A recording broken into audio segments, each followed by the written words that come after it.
Hello everyone, this is Damanpreet Kaur और आज हम करने वाले हैं लॉजिकल रीजनिंग पार्ट जो कि 28 अगस्त को जेल वार्डन एग्ज़ाम हुआ था। उसका आज हम लॉजिकल रीजनिंग वाला पार्ट करने वाले हैं। तो ये हमारा पहला क्वेश्चन है पैराग्राफ में एंड 36 to 39 क्वेश्चन हमारा इसी पैराग्राफ पे बेस्ड है।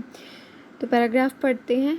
Annual gathering of a college was organized in a day. 6 different programs: drama, singing, mimicry, speech, storytelling, and dance are to be performed by 6 students A, B, C, D, E, F, not necessarily in the same order. The program begins with a song not sung by B and ends with dance. C performs mimicry immediately after the speech. E performs drama just before the dance. D or F are not available for the last performance. The speech is not given by A. An interval of 30 minutes is given immediately after mimicry, with 3 more items remaining to be performed. D performs immediately after the interval. तो अब हमारे यहाँ पर पूरा paragraph हमने पढ़ लिया है। अब यहाँ पर इंटरवल जो हुआ है वो 30 मिनट्स का हुआ है एंड इंटरवल से बिल्कुल पहले परफॉर्म करते हैं सी। तो यहाँ पर इंटरवल है तो सी बिल्कुल परफॉर्म कर रहे हैं उससे पहले एंड इंटरवल के बिल्कुल बाद डी परफॉर्म करते हैं एंड उसके बाद भी अभी आगे 3 परफॉर्मेंस होनी थी। एक तो डी की हो गई, 2 और हैं एंड सी से पहले भी 2 एंड इंटरवल से पहले भी 3 होनी थी, तो सी से पहले भी हमारी 2 बाकी हैं। अब यहाँ पर एक लाइन में लिखा है कि E performs drama just before the dance. Dance हमारा लास्ट में होने वाला है, तो डांस से बिल्कुल पहले ई परफॉर्म करते हैं, यानी ई हमारे 5th पोजीशन पे आ गए। तो अगर मैं आपको फर्स्ट क्वेश्चन दिखाऊं तो हमारा फर्स्ट क्वेश्चन कुछ ऐसे है, who was the first performer. तो हम यहाँ पर पहले तो डाटा इनएडिक्वेट को हम कंसीडर नहीं करते ऐसे क्वेश्चंस में, बहुत रेयरली केसेस में इन्हें कंसीडर करना पड़ता। तो फ़िलहाल के लिए डी, ई और ए में से अगर हमें चूज़ करना हो तो डी और ई की पोजीशन तो ऑलरेडी डन है, तो ये फर्स्ट पोजीशन तो है नहीं, ये 4th एंड 5th पोजीशन पे आते हैं। तो अब यहाँ से हमें जो ऑप्शंस दिए हैं उनमें से ए ऑप्शन जो है वो करेक्ट है क्योंकि ये फर्स्ट परफॉर्मर है। ठीक है, नेक्स्ट है हमारा विच item is perform by F. तो अब एफ़ ने कौन सी आइटम परफॉर्म की। देखो फर्स्ट थिंग तो ये है कि डी और एफ़ लास्ट परफॉर्मेंस के लिए तो थे ही नहीं, तो यहाँ पर एफ़ तो आ नहीं सकता। ठीक है, एफ़ का जो चांस है वो यहाँ के लिए कैंसिल हो चुका है। एफ़ जो है वो लास्ट परफॉर्मर हमारा नहीं है, यानी उसने डांस तो बिल्कुल भी नहीं किया, तो डांस तो पहले ही हमारा क्रॉस हो गया। नेक्स्ट है हमारा सॉन्ग और स्पीच, इन 2 चीज़ों में हमें वो करना है। तो हमारी जो फर्स्ट आइटम है सॉन्ग, अब यहाँ पर हमें दिया है कि जो एफ़ है वो लास्ट के लिए अवेलेबल नहीं है, बस एफ़ के बारे में हमें इतना ही बताया। तो अब यहाँ पर जो आइटम है एफ़ ने कौन सी परफॉर्म की, तो वहाँ डांस तो है नहीं, सॉन्ग फर्स्ट आइटम है एंड एफ़ ने फर्स्ट जो सॉन्ग है वो प्रिपेयर नहीं किया है। ठीक है, एंड यहाँ है हमारी स्पीच, तो हमारा जो करेक्ट आंसर है that will be speech. Next है वो परफॉर्म द डांस, तो डांस उसी ने किया जो लास्ट परफॉर्मर है। लास्ट में हमारे जो अब यहाँ पर हमारा स्पीच जिसने दी वो हमारे सेकंड में आ जाएंगे। ठीक है, स्पीच जिसने दी वो हमारे सेकंड में आ जाएंगे। एफ़ इन्होंने दी स्पीच, इन्होंने मिमिक्री की, इन्होंने की हमारी स्टोरी टेलिंग एंड ई ने हमारा किया ड्रामा। लास्ट में हुआ हमारा डांस एंड फर्स्ट में हुआ हमारा सिंगिंग। तो डांस किसने किया, जिसने लास्ट में दिया होगा। अब यहाँ पर ऑलरेडी क्लियर कर दिया गया है कि प्रोग्राम जो है सॉन्ग से स्टार्ट हुआ पर बी ने नहीं गाया, यानी कि बी जो है वो फर्स्ट परफॉर्मर तो नहीं है। तो दिस मीन्स कि यहाँ पर हमारा करेक्ट ऑप्शन है ए पार्ट, क्योंकि हमने ऑलरेडी देख लिया है सेकंड क्वेश्चन में कि जो स्पीच है वो एफ़ ने दी है, तो डांस तो ऑब्वियसली एफ़ ने नहीं किया होगा। आइदर ए और बी जो है वो हमारा एक तुक्के वाला काम हो गया कि या तो ए या बी, तो वो भी हम कंसीडर नहीं करेंगे। हु परफॉर्म द डांस, तो डांस इन ए या बी, दोनों में से कोई एक हम चूज़ कर सकते हैं। तो बी ने तो डांस किया नहीं है, सॉरी बी ने सिंगिंग नहीं की है, तो यहाँ पर बी हमारा करेक्ट आंसर है कि बी ने डांस किया, क्योंकि बी ने हमारी सिंगिंग नहीं की है। तो लास्ट में हमारे बचे बी, तो यहाँ पर भी हमें मिल गए बी, और एक बचा हमारा ए जिन्होंने हमारा गाया सॉन्ग। अब लास्ट क्वेश्चन है हमारा, who was the last performer, तो आखिरी परफॉर्मर कौन था? ऑब्वियसली जिसने डांस किया। डांस किसने किया? बी ने किया, तो आखिरी परफॉर्मर भी हमारा बी हुआ, तो करेक्ट आंसर है हमारा बी पार्ट बी। नेक्स्ट है एज, कॉर्नर, टिप। अब इसके बाद हमें बाकी के ऑप्शंस में से चूज़ करना है हिल, कैप, ब्रिंक, स्नो। तो देखो कि एज का मतलब क्या होता है? किनारा। कॉर्नर मतलब किनारा। टिप मतलब किसी ऊंची चीज़ का जो टिप होता है टॉप वाला, तो वो चीज़। हिल मतलब एक पहाड़ी, ब्रिंक मतलब फिर एक किनारा, कैप तो टोपी, एंड स्नो बर्फ़। तो अब यहाँ से जो करेक्ट ऑप्शन हमें मिल रहा है दैट इज़ ब्रिंक, जो इन सबसे मिलता जुलता है, बिल्कुल सिमिलर है। एज, कॉर्नर, टिप, ब्रिंक, इन चारों का मतलब बिल्कुल सेम है, तो करेक्ट आंसर है हमारा B part brink. Next question है what will be the next term in the following series. अब हमें दिया है सेकेंडरी, एकेंडरी, एकॉन्डर, कॉन्डर। अब इसके बाद देखना है हमें क्या आएगा। तो अब यहाँ पर देखो, सेकेंडरी में पहले इन्होंने एस काटा तो इन्होंने एकॉन्ड्री बनाया, फिर पीछे से इन्होंने वाई काटा, फिर एकॉन्डर बनाया, फिर ई काटा, अब कॉन्डर बनाया। तो इन्होंने पहले फर्स्ट वाला काटा, फिर लास्ट वाला काटा, फर्स्ट वाला काटा, अब फिर से लास्ट वाला काटेंगे, आर काटेंगे, आर काटेंगे तो क्या बन जाएगा? कॉन्डा। तो करेक्ट आंसर है हमारा ए पार्ट कॉन्डा।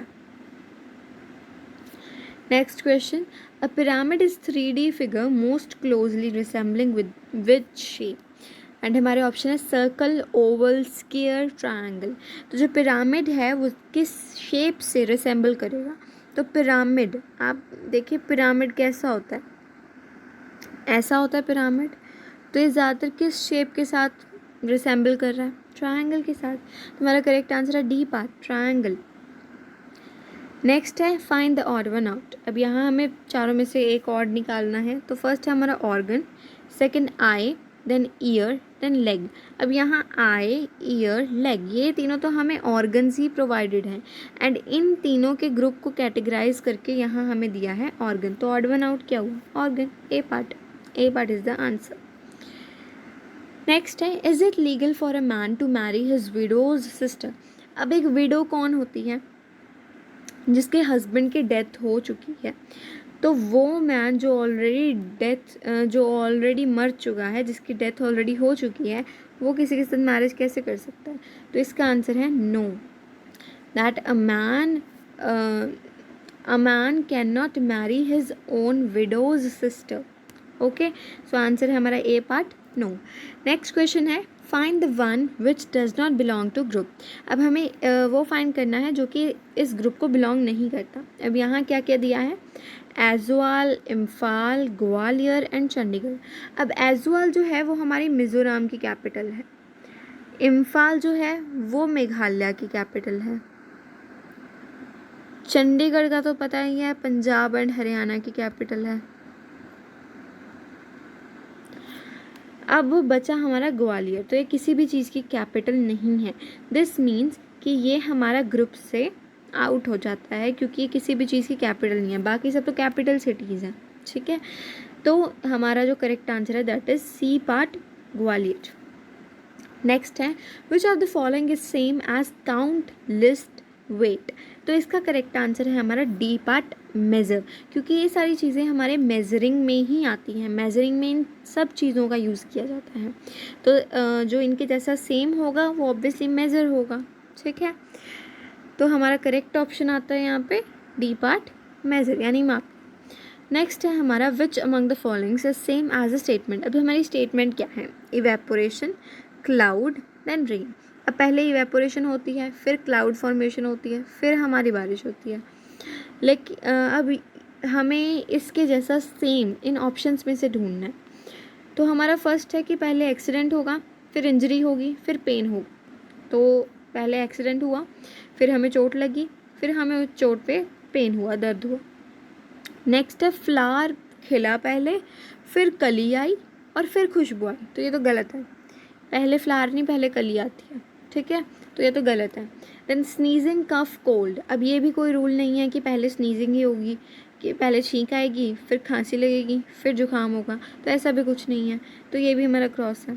नेक्स्ट है पेंट, शर्ट, टाई, तो ये तो हमारा ड्रेसिंग सेंस हो गया एक, ऐसा नहीं है कि पहले हम पेंट ही पहनेंगे फिर शर्ट पहनेंगे फिर टाई पहनेंगे, तो ऐसा कुछ नहीं है, तो ये भी क्रॉस हो गया। अब लास्ट हमारा बचा एक्सीडेंट वाला, तो ये हमारा करेक्ट आंसर है ए पार्ट, कि पहले एक्सीडेंट होगा फिर हमें चोट लगेगी एंड उसके बाद हमें चोट पे पेन होगा। अब आते हैं नेक्स्ट क्वेश्चन पे। Suppose you buy a stamp of ₹5 for postage, the charges of postage increase next year, can you still use ₹5 stamp. अब आपने एक स्टैम्प खरीदी पोस्टेज के लिए एंड अगले दिन उसके जो चार्जेस थे वो बढ़ गए, अब क्या आप उसी स्टैम्प को आज भी यूज़ कर सकते हो। तो यस, कर सकते हैं हम।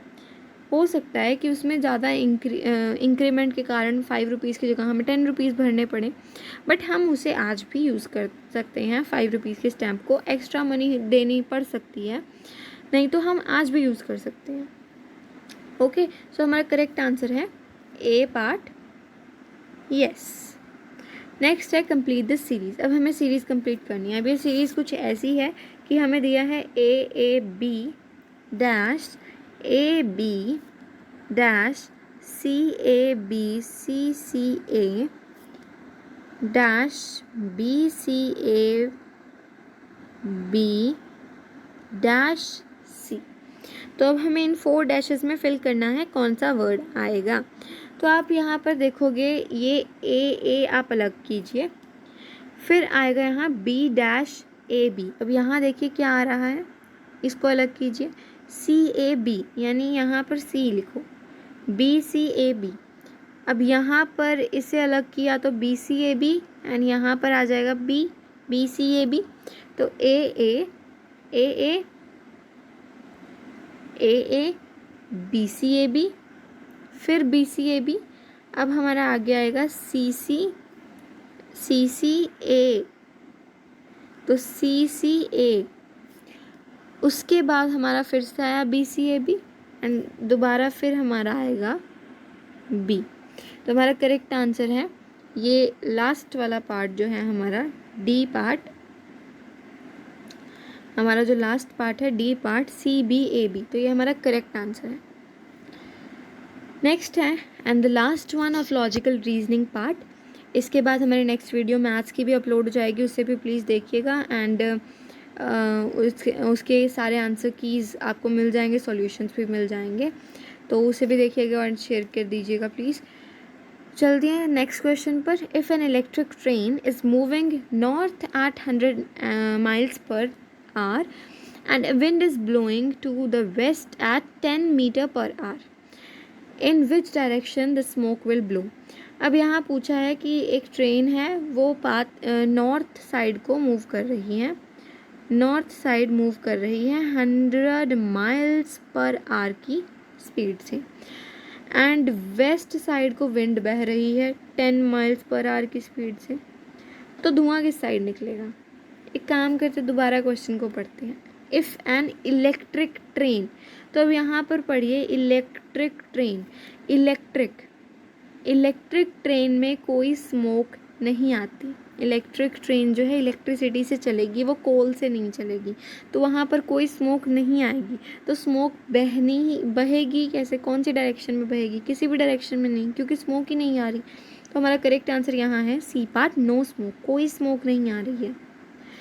तो ये क्वेश्चन में ज़्यादातर बच्चों ने पूरा चार्ट बनाया होगा, ये नॉर्थ वेस्ट ईस्ट साउथ वाला, तो उसके साथ किया होगा, बट फिर डिफरेंट आंसर्स लगाए होंगे साउथ नॉर्थ ईस्ट, बट यहाँ का जो करेक्ट आंसर है दैट इज़ नो स्मोक, कोई भी स्मोक नहीं आएगी क्योंकि ये एक इलेक्ट्रिक ट्रेन है।